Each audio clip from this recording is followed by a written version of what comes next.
வணக்கம். வெள்ளைக்காரர்கள் இல்லாவிட்டால் பாரதம் சுடுகாடு ஆகிவிடும் என்று ஒரு காணொளி கண்டேன்.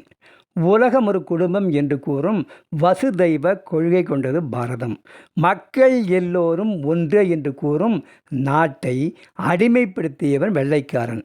மக்களை மாக்களாய், அதாவது விலங்குகளாய் நடத்தியவன் வெள்ளைக்காரன். வெள்ளைக்காரனுடைய சேவை உண்மை. அதில் இன்னொன்றும் ஒளிந்திருக்கிறது. அது மதமாற்றம். தெரசாவே இதை நேருவிடம் ஒப்புக்கொண்டிருக்கிறார்.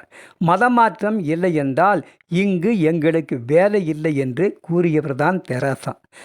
இந்து முஸ்லிம் என்று பிரித்தாளும் சூழ்ச்சியை கையாண்டு பாரதத்திற்கு மிகுந்த கெடுதலை ஏற்படுத்தியவர்கள் அவர்கள்தான். அவர்கள் போட்ட வெறிதான் இந்த மிகப்பெரிய முள்மரமாகி நிற்கிறது. ஆரியபட்டா கிபி 476 கேரளத்தில் பிறந்தவர்.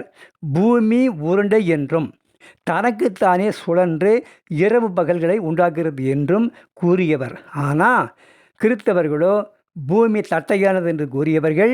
பூமி உருண்டை என்று சொன்னவனை உயிரோடு எரித்தவர்கள்தான் கிறித்தவர்கள். வானியல்ல அந்த காலத்திலேயே சிறந்து விளங்கினார்கள் இந்திய அறிஞர்கள். வெறும் கண்களால் பார்த்து கோள்களுக்கிடையே உள்ள தூரத்தை அளந்தவர்கள் நம் ஆட்கள். புகழ்பெற்ற நாலந்தா பல்கலைக்கழகம் அந்த காலத்திலேயே புகழ்பெற்றிருந்தது. குருகுல கல்வி என்னும் ஒழுக்கம் நிறைந்த கல்வி இருந்தது. ஆங்கிலேயர்கள் தங்களுக்கு சேவகம் செய்ய அடிமைகள் தேவை என மெக்கால கல்வி முறையை கொண்டு வந்து இன்றும் ஒழுக்கங்கெட்ட கல்வியாக, வயிற்றை வளர்க்கும் கல்வியாக, வேலை தேடும் கல்வியாக மாற்றம் பெற வெள்ளையர்களே காரணம். ஜாலியன் வாலாபாக் என்னும் இடத்துல ஆயிரக்கணக்கானவர்களை சுட்டு கொன்ற கொடுமைக்காரர்கள், நாட்டை சுடுகாடு ஆக்கியவர்கள். போக்குவரத்து வசதிகள் இடம் விட்டு இடம் செல்ல அவர்கள் வசதிக்காக செய்யப்பட்டன. குழுகுழு என தங்குவதற்கு அடர்த்தியான காடுகளை அழித்து காஃபி, தேயிலை என்னும் பணப்பெயர்களை உண்டாக்கி உடல்நலத்தை கேடான இவைகளை கொண்டு வந்து விதைத்தவர்கள். அவர்கள் தங்குவதற்காக காடுகள் அழிக்கப்பட்டன. அன்றைய காலகட்டத்திலேயே கோடிக்கணக்கான செல்வங்கள் இங்கு கவர்ந்து கொண்டு செல்லப்பட்டன. நாட்டு வைத்திய முறைகளே சிறந்து விளங்கினார்கள் நம் அறிஞர்கள்.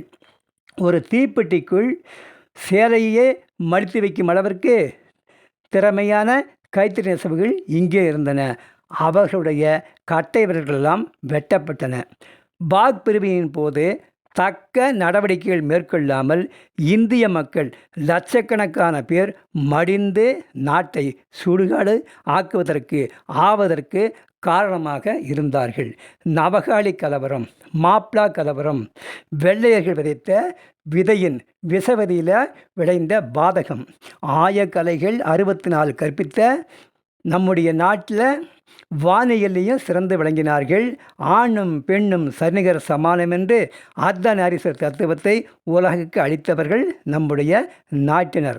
தமிழ் மொழியிலுள்ள இலக்கியங்களை தேடி தேடி அச்சுக்கு கொண்டு வந்தவர் உ.வே. சாமிநாத ஐயர், தமிழ் தாத்தா. இந்த நாட்டின் பாரம்பரியத்தை, கலாச்சாரத்தை மதம் மாற்றுவதன் மூலம் செய்யலாம் என்பதை நிரூபித்தவர்கள்தான் வெள்ளைக்காரர்கள்.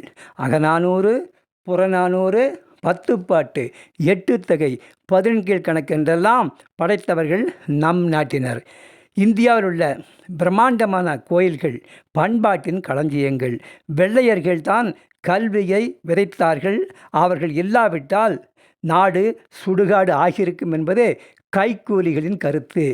இந்தியர்களை நடமாடும் கழிப்பறைகளை சுமக்க செய்தவர்கள்தான் வெள்ளைக்காரர்கள். அந்த காலத்தில் அவர்கள் போகுமிடமெல்லாம் கழிப்பறையும் கூட போகும்.